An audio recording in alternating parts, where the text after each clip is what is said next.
Letih lah kerja kat sini. Biasalah tu. Mana ada kerja tak penat. Semua penat. Ya, faham. Kerja memang penat.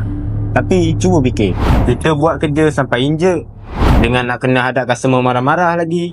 Kerja banyak sangat hari-hari. Sampai nak makan pun tak sempat. Bos pula asyik tekan-tekan.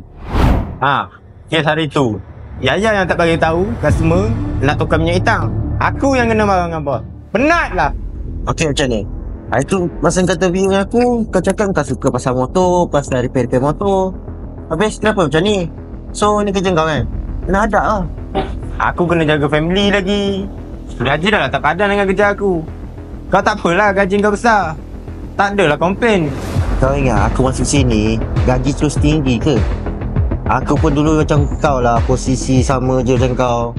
Mula dari bawah tau. Macam tu kan? Customer tengok hasil kerja kau tu, kau ingat customer tu happy je? Ni hasil kerja kau bagi dekat pada motor dia tu. Lantak lah, ni bukan company aku. Aku kuli je kat sini.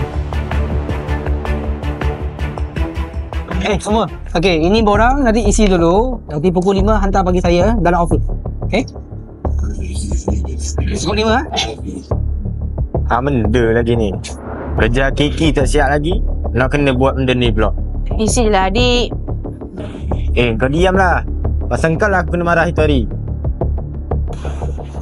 Dah pukul 6 ni.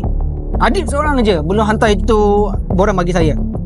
Ya? Nanti tolong suruh adik masuk office. Jumpa saya. Okey, bos.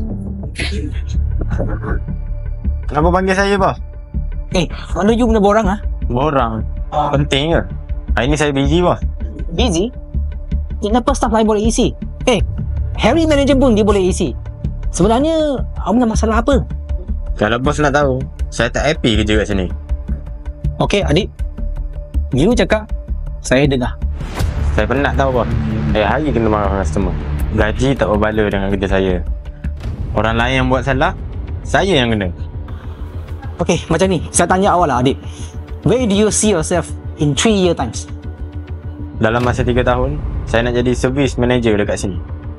Kalau you nak duduk di posisi yang tinggi, you kena hadap macam-macam benda cabaran. Termasuk macam-macam perangai customer. Jangan ingat jadi manager tu kerja senang. Manager kena bertanggungjawab atas apa sahaja yang berlaku dalam company ini. Faham, bos. You tengok kalau ada masalah, bos akan cari siapa? Harry. Sebab Harry manager. Kalau customer marah, customer dia akan cari manager dulu. Kalau you nak jadi manager, you punya mentor kena kuat. Adik, ingat, semua posisi mestilah ada tanggungjawab masing-masing. Kalau you ubah punya sikap, saya yakin satu hari awak boleh jadi manager yang berkaliber.